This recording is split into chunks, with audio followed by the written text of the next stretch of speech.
Assalamualaikum warahmatullahi wabarakatuh.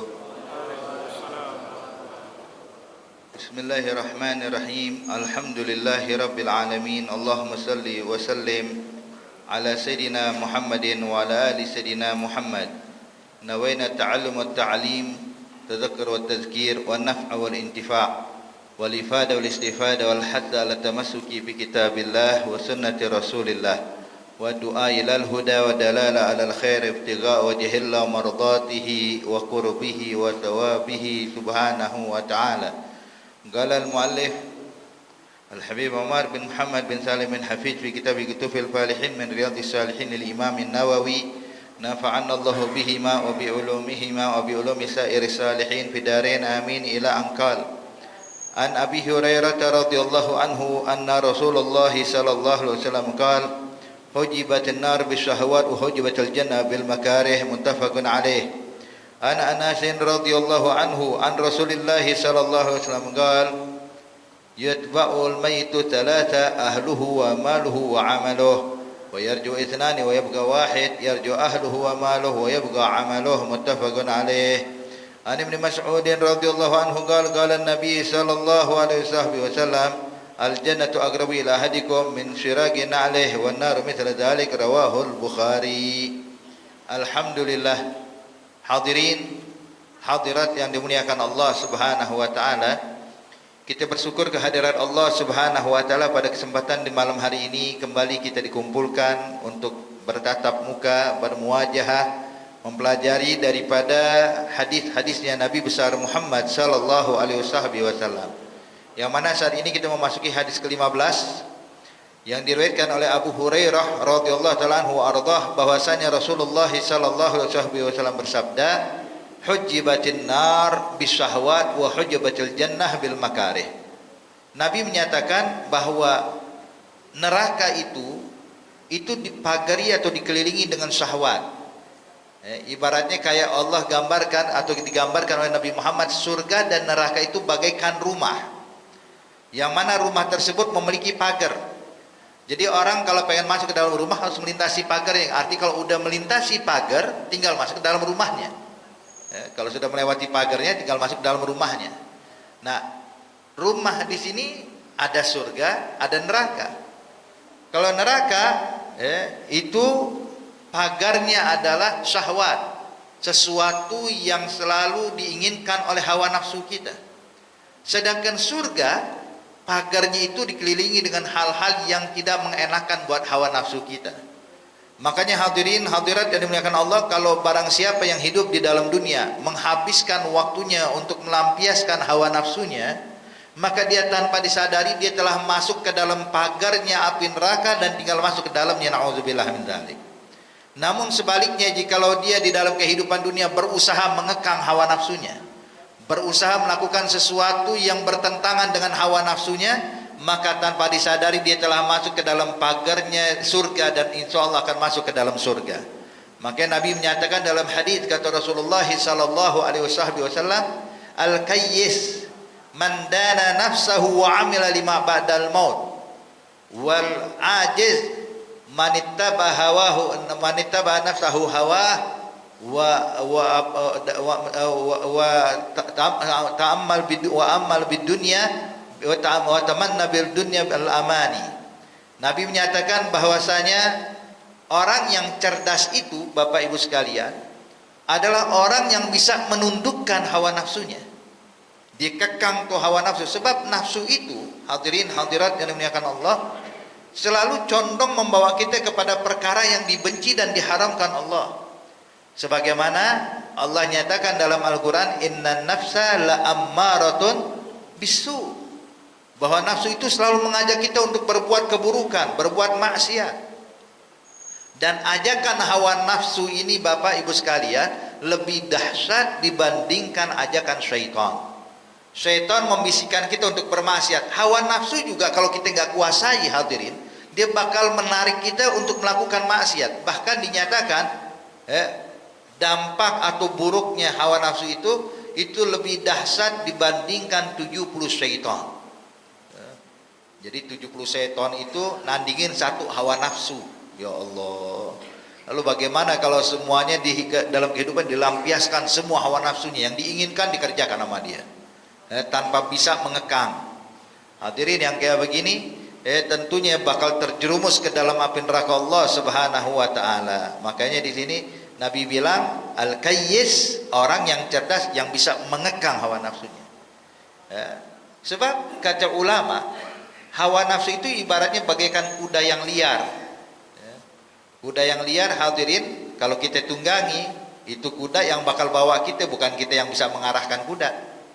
Kalau kita tunggangi kuda liar yang belum jinak, Pak, kita naik ke atas nih, kita pengen belok kanan, dia mau belok kiri. Kita suruh jalan, dia mau berhenti. Kita suruh berhenti, dia mau jalan. Pokoknya selalu bertentangan dengan apa yang kita inginkan. Dan kita nggak punya kuasa, melainkan akan ikut kalau kita berada di atas. Ini kuda lari kemana, kita bisa selalu ngikut dengan dia, tanpa bisa menghentikannya. Kenapa? Sebab kita tidak memiliki kemampuan untuk menjinakkan kuda tersebut. Nah, hawa nafsu begitu juga, Bapak Ibu sekalian. Ketika kita nggak bisa mengekangnya, maka hawa nafsu ini yang selalu membawa kita untuk melakukan keburukan. Inilah yang dinyatakan oleh Allah, inna nafsa la'ammaratun bisu. Selalu mengajak kita untuk berbuat keburukan. Tapi kalau kita bisa mengekang hawa nafsu, maka hukumnya sama kayak kita berhasil menjinakkan kuda liar tadi. Kuda liar yang mengamuk, yang membawa kita kemanapun, kalau kita berhasil jinakan, Pak, kholas. Setelah itu kita mau pergi kemana, ngikut tuh kuda liar. Kita suruh belok kanan, bakal belok kanan. Kita suruh berhenti, bakal berhenti. Kita suruh jalan, bakal berjalan. Begitulah orang kalau dia bisa menundukkan hawa nafsunya. Hingga hadirin, hadirat yang dimuliakan Allah Subhanahu wa taala, makanya kita disuruh sama Allah bukan menghilangkan hawa nafsu, tapi menundukkan hawa nafsu. Untuk menundukkan hawa nafsu. Maka kenapa ada puasa Ramadan? Tujuan diantara puasa Ramadan adalah untuk mengekang hawa nafsu kita, melatih kita bisa menundukkan hawa nafsu kita. Perut lapar, pengen makan, tenggorokan kita haus, ingin minum, tapi bilang lah, nggak boleh makan, nggak boleh minum sebelum maghrib. Padahal laparnya siang, tapi kita paksa nggak boleh makan sampai maghrib. Hausnya di siang hari, tetap bilang nggak boleh minum sampai maghrib, nanti baru saya minum. Arti ini latihan untuk mengekang hawa nafsu. Jadi kalau orang udah berhasil mengekang hawa nafsunya, apa yang dijanjikan Allah Subhanahu wa taala, kalau dia berhasil mengekang hawa nafsunya, ini baru menjadi orang bertakwa di sisi Allah. Makanya Allah nyatakan, ya ayyuhalladzina amanu kutiba alaikumusiyam kama kutiba alal ladzina min qablikum la'allakum tattaqun, agar kalian bisa menjadi orang bertakwa. Maka oleh karena itu, hadirin hadirat yang dimuliakan Allah, nih yang orang yang cerdas menundukkan hawa nafsunya. Wa amila lima ba'dal maut. Dan yang kedua, orang yang cerdas itu selalu prioritasnya adalah yang bisa menguntungkan dan mendatangkan kebahagiaan setelah kematian. Bukan yang menguntungkan di masa hidup dalam dunia saja. Bukan mencari kebahagiaan dalam kehidupan dunia sajalah, tapi dia berusaha gimana saya bisa bahagia di akhirat. Gimana saya bisa dapat untung di akhirat. Gimana saya bisa selamat di akhirat. Itu prioritasnya. Sehingga dalam kehidupan sehari-harinya dia melakukan amalan yang bisa mendatangkan kebahagiaan setelah dia wafat. Ini orang cerdas. Tapi sebaliknya, kata Nabi Muhammad, orang yang ajiz, orang yang lemah itu adalah orang yang selalu tunduk akan ajakan hawa nafsunya. Walaupun dia bilang badan saya kuat, mampu mengangkat beban sekian kilo, sekian ton sekalipun, hadirin, tapi kalau tunduk dengan hawa nafsu, orang lemah. Bukan orang kuat. Orang yang kuat yang bisa nahan hawa nafsu. Makanya kalau di sini, hadirin, kata Nabi, orang yang lemah itu adalah orang yang selalu tunduk dan mengikuti hawa nafsunya, wa tamanni 'alallahil amani. Dan setelah itu selalu berangan-angan dan berandai-andai akan kebaikan-kebaikan Allah. Maksudnya gimana tamanni 'alallahil amani? Dia bilang, kita ini kalau habis maksiat tenang saja, nanti kita bakal diampunin dosa kita bakal masuk surga paling tinggi, kita bakal dapat rahmat Allah, kita bakal dapat ampunan Allah, hingga dia tidak memiliki rasa takut sedikit pun pada Allah. Hadirin, betul Allah Maha Pengampun, betul Allah Maha Penyayang, betul Allah Maha menerima taubat, tapi bukan berarti kita remehkan. Ini kalau dia meremehkan, tenang saja, ente maksiat baca istighfar 3 kali diampunin dosa kita sama Allah. Terus Habis itu nggak apa-apa maksiat lagi, yang penting baca istighfar. Ya ini arti tamanna 'alallahil amani. Jadi intinya hadirin, ini neraka diliputi atau ditutupi atau diselubungi, dikelilingi oleh hawa nafsu. Maka barang siapa yang menghabiskan umurnya, waktunya mengikuti hawa nafsu, tanpa disadari dia telah masuk ke dalam pagarnya api neraka Allah. Namun sebaliknya, kalau surga itu pasti dikelilingi sesuatu yang enggak membuat hati kita nyaman atau membuat nafsu kita ini mau nyaman, hadirin. Contoh, lagi enak-enak tidur, suruh bangun ngapain? Tahajud. Berat. Kemudian udah tahajud dia bangun, dengar suara azan, disuruh pergi ke masjid. Berat. Mendingan sholat di rumah deh. Habis sholat subuh disuruh baca Quran atau berzikir sampai terbit matahari. Berat. Yang ada orang sholat subuh mau tidur lagi. Kemudian artinya sesuatu yang tidak diinginkan oleh hawa nafsu, ternyata itu adalah gerbangnya surga. Makanya kalau kita berhasil melewati itu semua, hadirin, insya Allah kita baru bakal masuk surga.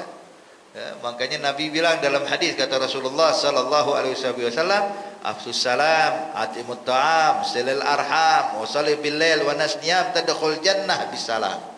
Kata Nabi, sebarkan salam, sambung tali silaturahmi, beri makan kepada fuqara masakin.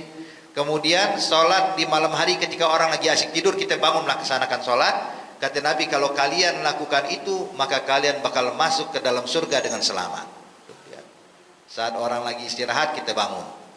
Makanya hadirin, kenapa sholat ba'diyah atau sholat selepas maghrib, sholat sunnah selepas maghrib, ya, itu yang 6 rakaat itu dinamakan dengan sholat awwabin.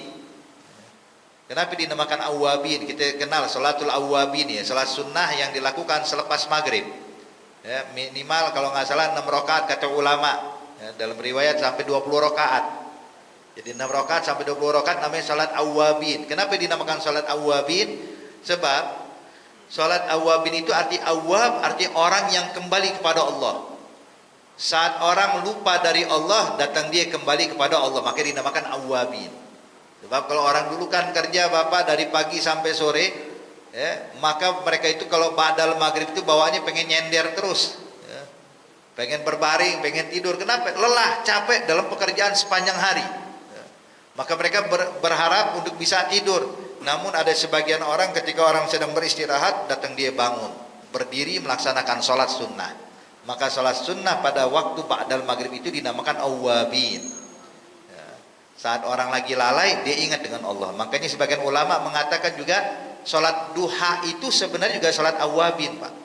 Salat duha yang kita lakukan itu salat awwabin. Kenapa? Sebab orang lagi sibuk dengan dunianya masing-masing. Yang kerja dengan kerjaannya, yang bisnis dengan bisnisnya, yang dagang dengan dagangannya, semua orang lagi sibuk dengan dunianya. Toto datang dia berdiri menghadap pada Allah, salat 2 rakaat, salat duha. Maka salat duha kata ulama juga salat awwabin. Ya, orang lagi lalai, dia ingat dengan Allah Subhanahu wa taala. Wa hakadha. Makanya hadirin, sesuatu yang membuat orang lagi yang tidak mengenakan buat hawa nafsu kita, ternyata itu adalah pagarnya surga. Ya Rabb, insyaallah Allah berikan kemudahan buat kita semuanya. Ya, makanya kita dianjurkan Bu, Pak, selepas sholat itu jangan lupa baca Allahumma a'inni ala dzikrik wa syukrik wa husni ibadatik. Minta sama Allah biar kita bisa selalu mengingat Allah, bisa bersyukur pada Allah dan memperbaiki ibadah kita kepada Allah Subhanahu wa taala. Makanya ini hujibatul jannah bil makarih. Ya. Kita kalau punya duit suruh sedekah, suruh keluar zakat. Wah, Beb, saya ini capek ngumpulin uang. Dari sedikit terus saya tumpuk, saya kumpulkan tuh uang sampai sekian banyak, tahu suruh zakat. Saya mengumpulkan uang, tahu saya udhiyah, korban. Saya kumpulkan uang, tahu beri sedekah buat fakir miskin. Nah ini terasa sebenarnya berat. Ya. Makanya kalau nggak terasa berat, hadirin, yang namanya kalau orang-orang zakat itu sebenarnya nggak terasa berat, nggak ada lagi orang miskin di lingkungan kita, Pak. Ini banyaknya orang miskin di lingkungan kita. Kenapa? Karena orang lalai dalam zakat. Menganggap tidak wajib bagi dia, entah tidak merasa tidak tahu atau meremehkan tentang zakat. Wa hakadha ala kulli hal. Jadi intinya hadirin, segala sesuatu yang kadang-kadang enggak nyaman buat hawa nafsu kita, ternyata itu sebenarnya kebaikan buat kita dan menguntungkan kita di akhirat kelak. Kemudian hadis berikutnya hadirin diriwayatkan oleh Sayyidina Anas bin Malik bahwasanya Rasulullah sallallahu alaihi wasallam bersabda, yatba'ul mayyit thalatha. Kata Nabi, ada 3 perkara yang mana kalau orang meninggal dunia bakal ikut tuh mengantarkan jenazahnya, kata Rasulullah. Apa itu? Ahluhu, keluarganya, maluhu, hartanya, wa amaluh, dan amalnya. Jadi kalau orang meninggal, ini 3 hal ini ngikut nih ke pemakaman. Keluarganya ngikut semuanya, anak istrinya ikut, kakak adiknya ngikut, paman ponakannya ngikut, semuanya ngantar jenazah. Keluarganya mengikut. Wa maluhu, hartanya, kendaraan ini orang yang meninggal ini dipakai untuk ngantar tuh rombongan keluarganya, ngantar ke pemakaman. Mobilnya, motornya, kendaraan yang dia punya, ngantar semua keluar dari rumahnya. Ngantar apa? Nganterin nih jenazah ke pemakaman. Dan yang ketiga apa? Amal perbuatan dia. Sholatnya, puasanya, zakatnya, hajinya, sedekahnya, ikut ngantar juga. Namun setelah sampai pemakaman, begitu kelar dikuburkan itu jenazah, yang 2 pulang, yang 1 tetap. Siapa yang pulang? Keluarga sama harta. Istrinya yang bilang saya siap hidup semati, bakal hidup selama-lamanya. Begitu suaminya meninggal, tetap aja ditinggal pulang ke rumah. Emang ada ibu mau nemenin suami yang udah meninggal di kuburan, duduk bertahun-tahun di atas kuburan? Enggak. Apalagi kalau istri yang meninggal, waduh, suaminya baru dikubur ngilang lagi dia. Hadirin hadirat yang dimuliakan Allah, ya begini keadaan. Tapi subhanallah, bukan berarti buruk ya. Ini secara tabiat, Pak. Jadi secara tabiat itu, kalau orang meninggal dunia, keluarganya ngantar, lantas pulang. Apakah ini keburukan? Enggak, bukan keburukan, memang tabiat. Tabiat manusia begitu. Bahkan dalam riwayat hadis yang lainnya hadirin, disebutkan itu para malaikat-malaikat Allah, kalau melihat ada rombongan menghantarkan jenazah ke pemakaman, kemudian begitu selesai dimakamkan, maka para malaikat pun berkata kepada keluarga nih yang setelah nguburin, setelah hadir pemakaman, kata para malaikat, gal irji'u ila rihalikum ansahallahu amautakum. Kata Rasulullah, malaikat mengatakan, pulanglah kalian semua ke rumah kalian, dan kalian bakal dibikin lupa sama Allah atas keluarga yang meninggal saat ini. Ini hadirin, malaikat bukan mendoakan yang buruk buat kita, Pak, tapi bentuk kasih sayangnya Allah buat kita. Coba bayangin, kalau kita ada keluarga meninggal, kita kenang, sedih bertahun-tahun, kagak bakal ada enaknya itu hidup. Ingat terus, bentar-bentar nangis, bentar-bentar nangis. Bilang, kenapa menangis? Saya ingat sama bapak saya yang meninggal.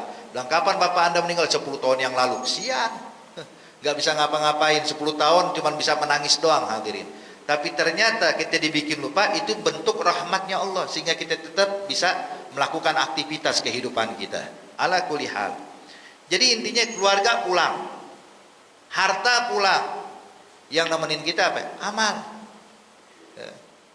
Kalau seandainya amal kita banyak, Pak, subhanallah, nikmat.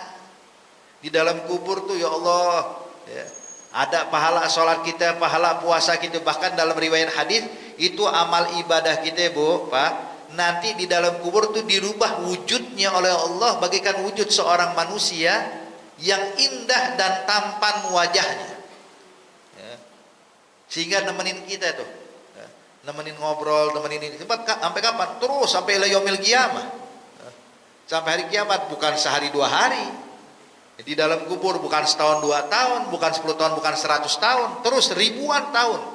Sampai kapan? Sampai datang hari kiamat. Selesai hari kiamat, begitu terjadi kiamat, baru selesai itu. Tapi amal ini bakal terus menemani kita selama-lamanya. Kalau enggak, coba bayangin, kita, Bu, Pak, kalau hidup sendiri, ya, seorang diri di satu tempat, enggak nyaman. Apalagi kalau walaupun kita tinggal di dalam istana yang paling megah, segala fasilitas kita punya, tapi sendirian, enggak bakal enak. Makanya Nabi Adam alaihissalam kurang apa Pak? Tinggal di sorga. Udah mendapatkan segala sesuatu, tapi tetap ya, merasa gelisah sampai Allah kirimkan Siti Hawa untuk mendampinginya. Nah begitu juga kalau ada orang, contoh ya, ada orang sini tahu-tahu dipanggil sama Presiden Prabowo ke dalam istana. Begitu sampai di istana disambut, kemudian kata Presiden Prabowo, tolong jagain istana ya, saya mau bawa seluruh staf istana saya keluar dari sini pindah ke tempat lain. Ini tinggal aja di sini, nikmati nih istana. Sendirian, istana segede-gedenya hadirin. Fasilitas semuanya ada, tapi sendirian, apa enaknya? Paling jam 2 jam udah gelisah. Itu istana yang megah. Lalu gimana dengan ukuran kuburan kita yang ukuran cuma 1 meter kali 2 meter hadirin, atau 1,5 meter? Ya Allah. Ya. Ini yang bakal tempat kita begitu sempitnya liang lahat. Ya. Jangankan bagaikan rumah hadirin. Itu kalau seandainya orang masuk ke liang lahat, dia mau ulurkan, ada panjangkan tangannya ke atas nggak bakal muat, sempit. Dia mau baringkan badan bolak-balik muter, kagak bisa, sempit hadirin. Itulah tempat terakhirnya kita. Kalau begini tempat kita, ayyuhal ahbab, kalau sendirian ya Allah gimana rasanya? Maka di sini pentingnya amal yang bakal nemenin kita dalam kubur.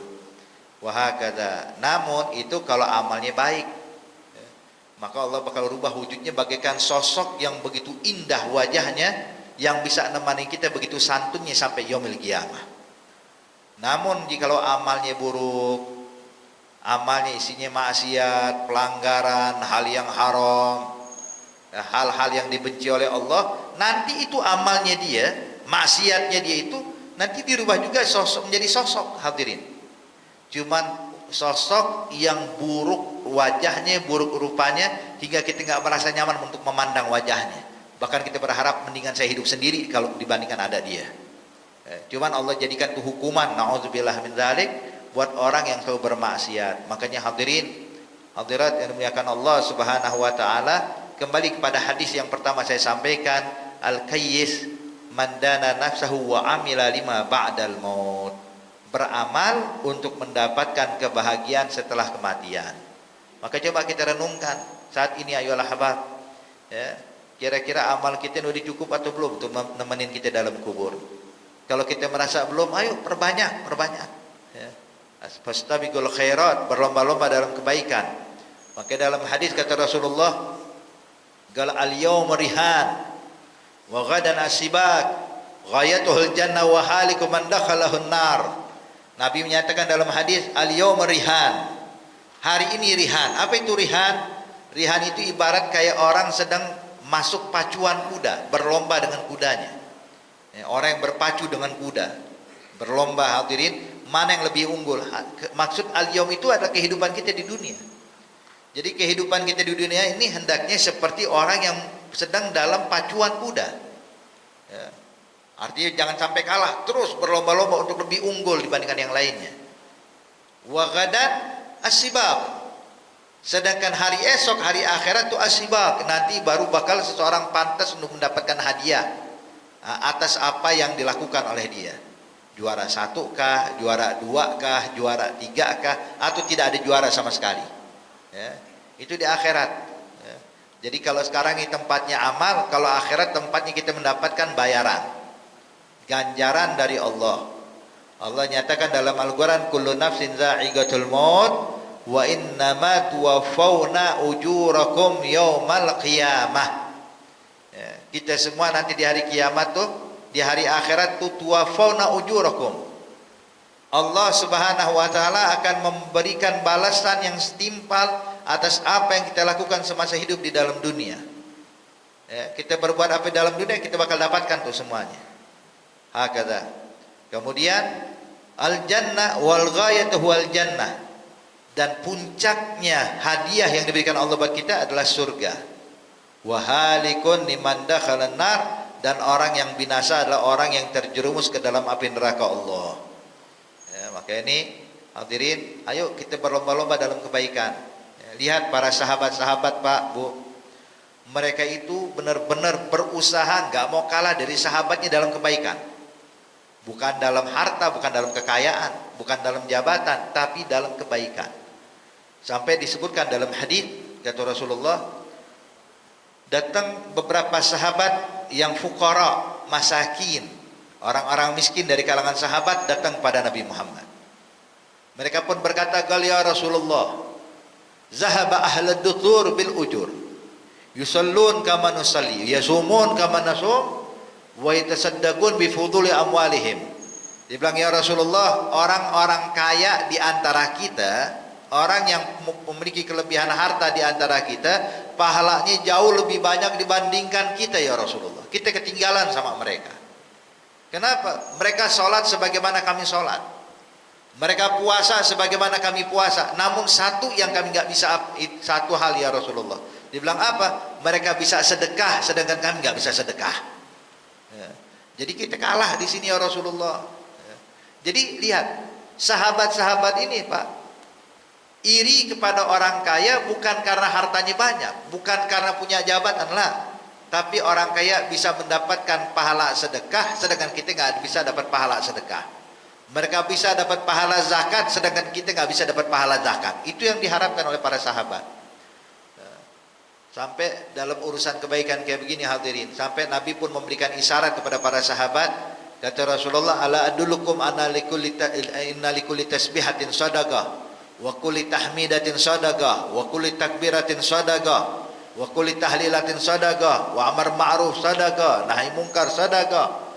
Nabi menyatakan, "Bukankah telah kuajarkan pada kalian, hai sahabat-sahabatku, siapapun yang membaca subhanallah satu kali dapat pahala sedekah, yang baca alhamdulillah dapat pahala sedekah, yang baca kalimat Allahu Akbar atau la ilaha illallah dapat pahala sedekah, amar ma'ruf nahi mungkar dapat pahala sedekah, hingga kalian pun bisa mendapatkan pahala sedekah walaupun gak punya harta."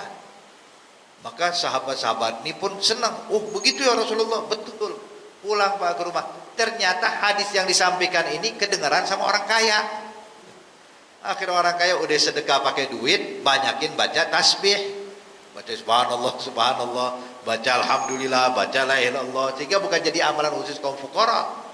Maka akhirnya kaum fuqara ni sahabat datang lagi ke Rasulullah, "Ya Rasulullah, kenapa kita kalah lagi? Kenapa? Hadisnya bocor kedengaran sama yang lain ya Rasulullah." Lihat. Jadi yang bikin mereka gelisah ini Pak, yang bikin mereka tuh iri, berlomba-lomba tuh dalam kebaikan.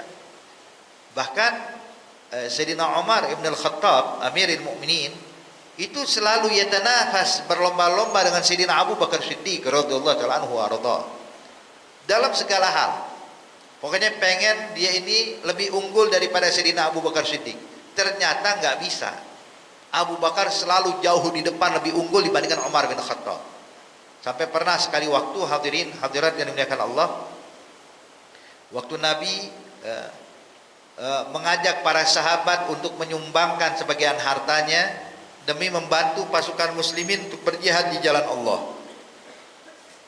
Maka semua sahabat yang punya harta datang kepada Nabi Muhammad. Ada yang naruh uang, ada yang naruh emas, ada yang naruh perhiasan, ada yang naruh makanan. Pokoknya buat bantu pasukan mujahidin, mujahid fisabilillah.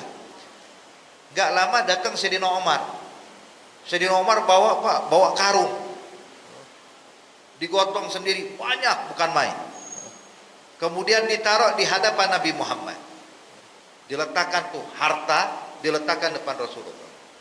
Nabi waktu melihat harta begitu banyak ditaruh oleh satu orang ini, Sayyidina Umar, nanya, "Qal ya Umar, ma hadza?" Apa ini wahai Umar? Maka dijawab oleh Sayyidina Umar, "Hadza mali anfaqtu fi sabilillah ya Rasulullah." Kata Sayyidina Umar, "Ya Rasulullah, ini harta saya infakkan di jalan Allah, tolong diterima ya Rasulullah." Nabi nanya, "Wa madza tarakta li ahlik?" Lalu apa yang kau tinggalkan buat keluargamu? Maka dijawab, "Ya Rasulullah, qasamtu mali nisfain." Harta saya bagi dua ya Nabi.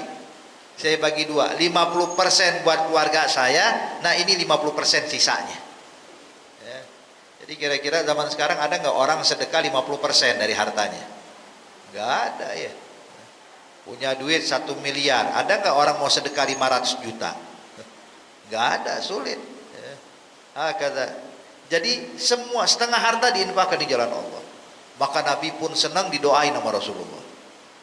Selesai didoakan Pak, Gak lama datang Sayyidina Abu Bakar Siddiq bawa 2 kali lipat dari harta Sayyidina Umar. Bawa digotong sampai budaknya ikut bawa juga. Kemudian ditaruh depan Nabi.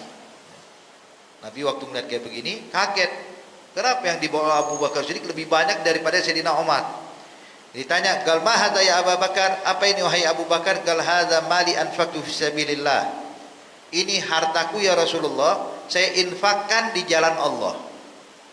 Maka Nabi nanya, "Wa madza tarakta li ahlik?" Apa yang kau tinggalkan buat keluargamu?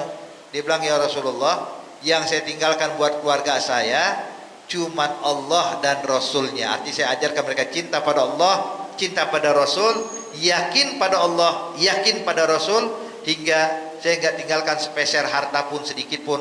Saya yakin Allah bakal menganugerahkan buat mereka lebih dari apa yang saya keluarkan. Semua hartanya. Kalau Umar bin Khattab 50%, Sayyidina Abu Bakar 100% harta. Tuh lihat. Kalau zaman sekarang boro-boro ya. Ada jangankan mau sedekah 100%, mau sedekah 10% aja perhitungannya banyak banget. Banyak banget. Jangankan 10%, zakat 2,5% masih banyak yang ninggalin, hadirin. Coba lihat. Maka oleh karena itu, ini mereka berlomba-lomba dalam kebaikan. Makanya Sayyidina Umar bilang, saya selalu berusaha menandingi atau mengungguli Sayyidina Abu Bakar Siddiq, ternyata nggak bisa. Dia selalu lebih jauh dibandingkan saya. Dan bukan hanya Abu Bakar dan Umar, tapi semua sahabat kayak begini, Bapak Ibu sekalian. Itu sampai dalam urusan memulai memberi salam. Kan di dalam riwayat bahwasanya orang yang memulai salam itu pahalanya Pak jauh lebih banyak dibandingkan orang yang menjawab salam. Makanya sahabat pernah nanya, "Ya Rasulullah, kalau saya berjumpa dengan sahabatku, siapa yang lebih pantas atau lebih utama memulai salam? Apakah saya atau sahabat saya?" Artinya ukurannya gimana ya Rasulullah? Apakah kalau yang tua harus memulai salam kepada anak muda, atau sebaliknya, atau kakak harus memulai salam untuk sang adik, atau sebaliknya, orang tua kepada anak atau anak kepada orang tua? Siapa yang lebih pantas mengucapkan salam ya Rasulullah? Maka Nabi pun menjawab, hadirin. Kata Rasulullah, yang pertama kali memulai salam adalah inna aulakum billah, orang yang paling dekat sama Allah. Maksud paling dekat sama Allah bukan ustadz mulai salam kepada jamaah, bukan maksudnya. Maksud aulakum billah, hadirin, artinya siapapun dia yang memulai salam berarti dia adalah orang yang paling dekat sama Allah. Jadi kalau kita ketemu sama satu orang terus kita mulai salam, atau sebaliknya dia memulai salam, maka yang memulai salam itu kedudukannya lebih dekat dibandingkan lawan bicaranya di hadapan Allah Subhanahu wa ta'ala. Makanya para sahabat dengar kayak gitu berlomba-lomba, Bu. Kalau ketemu orang nih dari jauh nih, udah pasang ancang-ancang mau ngucapin salam. Ternyata pas udah deket baru mau mulai salam, ternyata temannya udah mulai salam duluan buat dia. Maka dia bilang, "Ya udah lewat pahalanya nih, salah atau kalah saya." Hanya dalam memulai salam mereka berlomba-lomba untuk mendapatkan kebaikan. Maka oleh karena itu hadirin hadirat yang dimuliakan Allah Subhanahu wa taala, ayo ini kita berlomba-lomba dalam kebaikan. Berlomba-lomba dalam kebaikan, dalam beramal, melakukan taat kepada Allah Subhanahu wa taala. Jadikan nih sesama kita ibu bapak adalah orang yang bisa memotivasi kita biar meningkatkan ibadah. Jadi kalau kita melihat orang ibadah yang lebih banyak, hendaknya itu bisa memotivasi kita. Bang, subhanallah, fulan kalau tiap hari baca Quran 1 juz, kalau gitu saya harus juga baca 1 juz. Fulan tiap hari qobliyah ba'diyahnya nggak pernah ditinggalin, saya juga harus lakukan qobliyah ba'diyah, nggak boleh saya tinggalkan. Fulan melakukan sholat duha nggak pernah tinggal, sholat duhanya dalam sehari 4 rakaat, saya juga harus 4 rakaat setiap hari. Fulan sholat witirnya 7 rakaat, kalau gitu saya harus juga 7 rakaat. Begitu mestinya. Artinya kita harus berlomba-lomba dalam kebaikan, jangan pernah menunda-nunda kebaikan. Wahakadha. Kemudian juga hadirin hadirat yang dimuliakan Allah Subhanahu wa taala, disebutkan juga ini sebagai, mungkin saya cukupkan dulu sampai 2 hadis ini. Ini saya ingin membahas sedikit tentang kita berada pada bulan yang agung, Bapak Ibu sekalian. Ini bulan Rajab, bulannya istighfar kata ulama, syahrul istighfar. Itu dinyatakan di dalam Al-Quran, inna iddatus syuhur indallahi 12 syahra fi kitabillahi wa ma khalaqas samawati wal ard minha arba'atun hurum. Allah Subhanahu wa taala menjelaskan sesungguhnya jumlah bulan dalam satu tahun itu sebagaimana ditakdirkan oleh Allah, ya, itu ada 12 bulan. Dan dari 12 bulan ada 4 bulan yang dinyatakan ashuril hurum, 4 bulan yang dimuliakan Allah. Yang mana 4 bulan ini, hadirin hadirat, 3 bulan secara beruntun, berturut-turut. Yang satu terpisah. Apa 3 bulan yang beruntun ini? Bulan Zulqa'dah, Zulhijjah, Muharram. Ini berurutan. Jadi setelah Zulqa'dah, Zulhijjah, Muharram. Ini 3 bulan Ashurul Hurum yang beruntun. Yang satu terpisah. Apa itu? Bulan Rajab. Yang saat ini kita berada di dalamnya. Ini bulan Rajab, hadirin, ya, bisa dinamakan juga adalah bulan Hijriyah, bulan Ashurul Hurum yang paling afdal kata ulama. Sebab Nabi menisbahkan bulan ini kepada Allah. Ya. Bahkan lebih afdal dibandingkan Zulhijjah, lebih afdal dibandingkan Muharram, lebih afdal dibandingkan Zulqa'dah. Sebab Nabi katakan Rajab syahrullah, Rajab bulannya Allah. Ya. Maka oleh karena itu hadirin, ini patut kita muliakan, jangan kita remehkan bulan yang agung ini. Nah, bulan Rajab juga hadirin, kita dianjurkan untuk memperbanyak baca istighfar. Ya, sebenarnya sih baca istighfar bisa kapanpun. Ya, jadi kalau ada orang nanya kenapa harus bulan Rajab baca istighfar, kan bisa bulan, memang boleh bulan lain. Cuman hadirin, kenapa kita dianjurkan memperbanyak baca istighfar pada bulan Rajab ini? Sebab bulan Rajab ini seakan-akan ini ada isyarat dari Rasulullah, itu kayak satu paketan dengan Ramadan.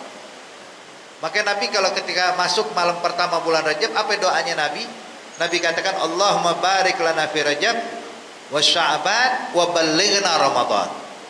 Ya Allah, berkahi bulan Rajab ini, bulan Sya'ban, dan sampaikan kami kepada bulan Ramadan. Seakan-akan nih Nabi memberikan isyarat Rajab ini ada nyambung tuh dengan Ramadan, hadirin. Ya. Maka benar kata ulama, barang siapa yang melaksanakan memperbaiki ibadah pada bulan Rajab, maka dia bakal bisa memperbagus ibadahnya pada bulan Sya'ban. Kalau pada bulan Sya'ban udah bagus, maka bakal bagus ibadahnya pada bulan Ramadan. Makanya ibu, bapak, kalau pengen melakukan kebaikan di bulan Ramadan, jangan nunggu Ramadan, dari sekarang mulainya. Kita bulan Ramadan pengen khatam Quran, mau baca Quran, kalau gitu boleh baca Quran dari Rajab. Jangan nunggu Ramadan, ntar deh Ramadan baru pegang Quran. Jangan, dari sekarang biasain baca Quran.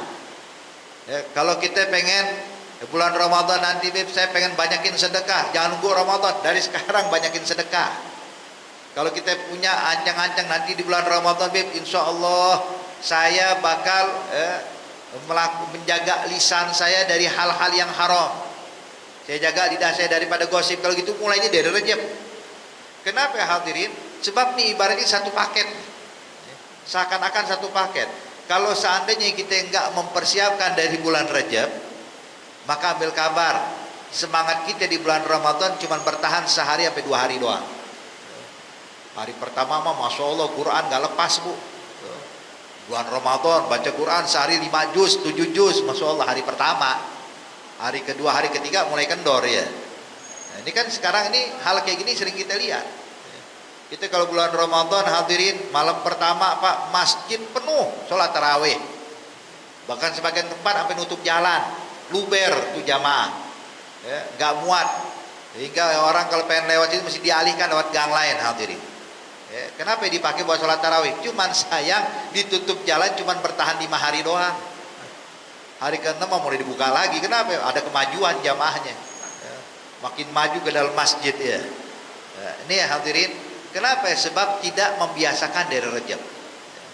Tapi subhanallah kalau kita dibiasakan, bu, ibadah dari Rajab, Ramadan enteng rasa. Contoh, saya dapatkan ada sebagian orang-orang tua yang kita dapatkan hadirin, itu puasa Pak dari awal Rajab.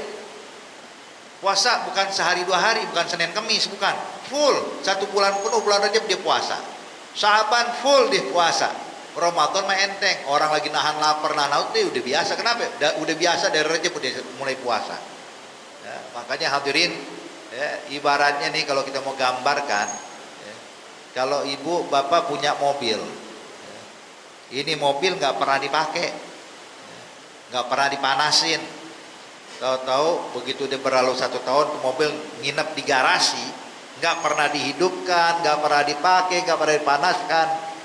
Pas tahu-tahu udah 1 tahun, kita mau bawa nih mobil pergi ke Bandung atau pergi ke Surabaya, langsung kita bawa tuh mobil, kita naik itu mobil. Ini jangankan nyampe Surabaya Pak, nyampe Cikampek diturun mesin.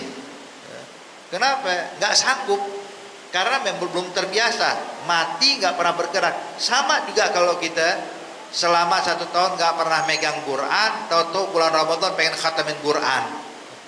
Maka tuh umur Quran itu dibaca Quran cuma berapa hari doang, habisnya lupa udah. Banyak alasannya. Maka oleh karena itu hadirin, ayo nih kita dari mulai bulan Rajab nih banyakin ibadah, banyakin istighfar, mohon ampun kepada Allah Subhanahu wa taala. Sebab Ramadan bulannya ampunan, bulannya rahmat, bulannya anugerah. Nah, ini rahmat Allah dituangkan kemana? Dituangkan pada hati kita. Nah, istighfar itu untuk mensucikan hati kita, untuk membersihkan hati kita.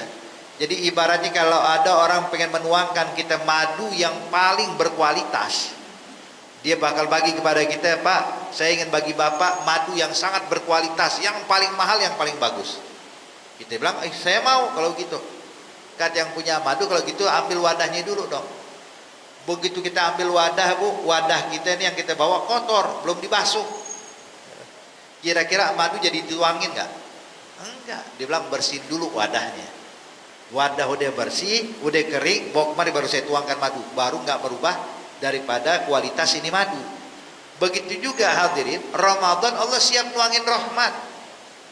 Kalau hati kita masih kotor, mau dituang kemana? Allah nggak bakal tuangin, bersihin dulu hatimu. Maka oleh karena itu di bulan Rajab, ayo perbanyak istighfar, mohon ampun kepada Allah Subhanahu wa taala. Makanya kalau bisa baca 70 kali, Bu, Pak, di pagi hari atau sore hari. Kenapa 70, Beb? Kenapa nggak 100? Kenapa nggak 1000? Boleh 1000. Cuman kenapa 70? Sebab ini berdasarkan riwayat hadis, itu Rasulullah tidaklah duduk di satu majelis melainkan baca istighfar 70 sampai 100 kali. Maka ulama kasih yang paling ringan 70 kali aja udah. 70 kali. Itu yang kita rutinin. Lebihnya mau ditambahin boleh. Ya. Jadi mau ditambahin boleh. Taib. Kemudian hadirin, kalau ada yang mengatakan kenapa ulama bisa menentukan 70? Hadirin hadirat yang dimuliakan Allah, ulama ini ibaratnya itu kayak dokter hati kita. Sebab kita kalau gelisah, sumpah, yang bisa nenangin kita bukan dokter zahir. Kita kalau sumpah pergi ke rumah sakit Syariah Asia atau rumah sakit Amin atau rumah sakit Akidah nih. Datang ke dokter, kenapa? Lagi sumpah, lagi stres. Dokter bakal bilang, oh salah tempat, ini bukan kemari datangnya. Suruh duduk sama ustadz, ngobrol, curhat sama ustadz. Biar kasih nasihat, dikasih amalan, bacaan zikir, bacaan wirid, baca Quran, diajarin sholat sunnah hajat. Artinya ulama itu ibaratnya kayak dokter hati kita. Nah hadirin, kalau kepada dokter zahir aja kita percaya, lalu kenapa dengan dokter batin kita nggak percaya? Kita kalau sakit, Pak, pergi ke dokter, sakit perut, sakit kepala, pergi ke dokter, maka dokter bakal tentuin ini obatnya ya, obatnya 1, 2, 3, 4, minumnya sehari 3 kali. Kira-kira kita percaya nggak sama dokter ini? Percaya, nurut kita. Kenapa? Dokter bilang minumnya sehari 3 kali. Ini sehari 3 kali setelah makan, ini 2 hari sekali sebelum makan, ini sekian kali, ini sekian kali. Dipercaya tuh, diikutin apa ucapan dokter hadirin. Kenapa? Sebab tahu kalau saya minum, ngikutin dengan cara ini, insya Allah Allah kasih kesembuhan. Hadirin, namun coba kalau seandainya kita nggak percaya, dokter bilang ini obat diminumnya sehari 3 kali ya. Datang dia mikir, waduh sehari 3 kali mah kalau dihitung 1 minggu, kelamaan nih. Udah saya minum aja 1 hari habis semuanya. 1 kali minum semua obat ditenggak langsung sama dia. Jadi kira-kira sembuh apa tambah parah sakitnya? Tambah parah. Nah begitu juga nih ulama kasih aturan, baca wiridnya sekian ya, jumlahnya sekian ya. Kalau kita bilang enggak, saya mau 10.000 kali, ya monggo aja, cuman biasanya overdosis yang kayak begini. Ya. Sekarang semangat 10.000, besok mah nggak baca istighfar lagi. Ya. Maka ini diajarin cara yang mudah. Kemudian kenapa kok siang dan malam? Pagi dan malam. Kenapa enggak siang hari atau sore hari? Sebab Nabi bilang dalam hadis, sesungguhnya Allah membentangkan rahmatnya bagi pelaku dosa di malam hari. Allah membentangkan rahmatnya di pagi hari untuk pelaku dosa di malam hari. Dan Allah membentangkan rahmatnya di malam hari untuk pelaku dosa di siang hari. Artinya makanya di sini kalau orang yang melakukan dosa di malam hari kemudian baca istighfar, mohon ampun di pagi hari, itu dosa yang semalam itu diampunin semua sama Allah. Kalau dia melakukan dosa di siang hari, kemudian malam hari dia istighfar, maka dosa yang dilakukan di siang hari dihapuskan oleh Allah Subhanahu wa taala. Makanya ulama ngajarin bacanya di pagi sama malam.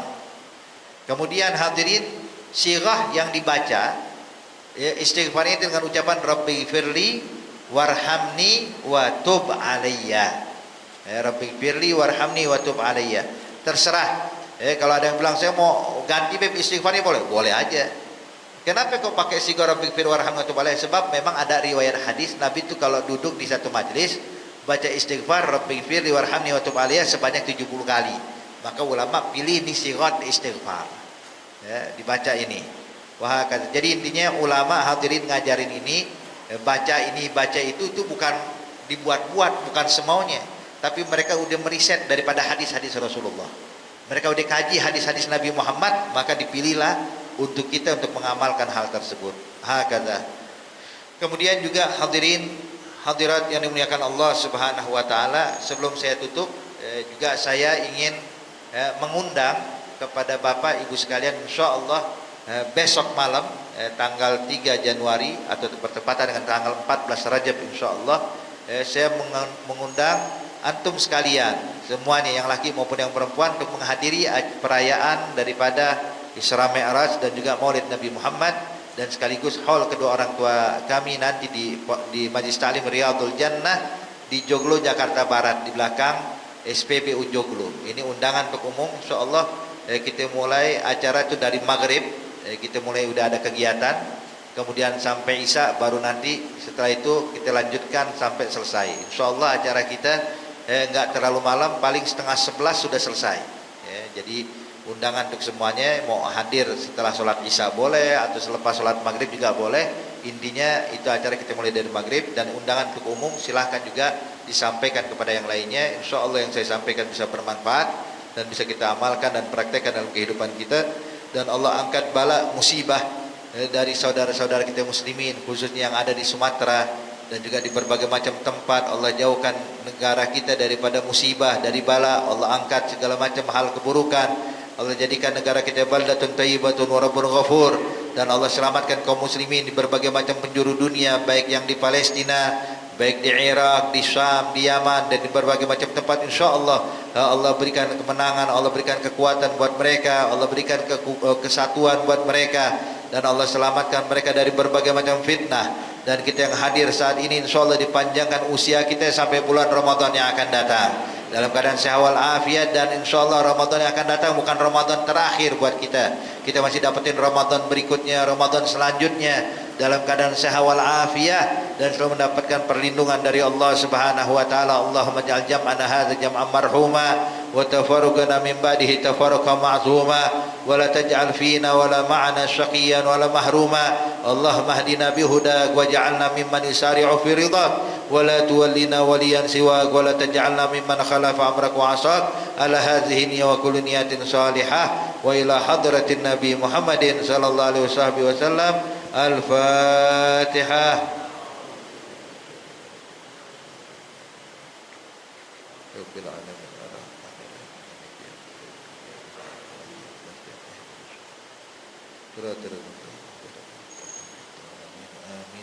Rabbana taqabbal minna innaka antas samiul alim wa tub alaina innaka antat tawwabur rahim. Da'wahum fiha subhanakallahumma tahiyyatuhum fiha salam wa akhiru da'wahum alhamdulillahi rabbil alamin. Wassalamualaikum warahmatullahi wabarakatuh.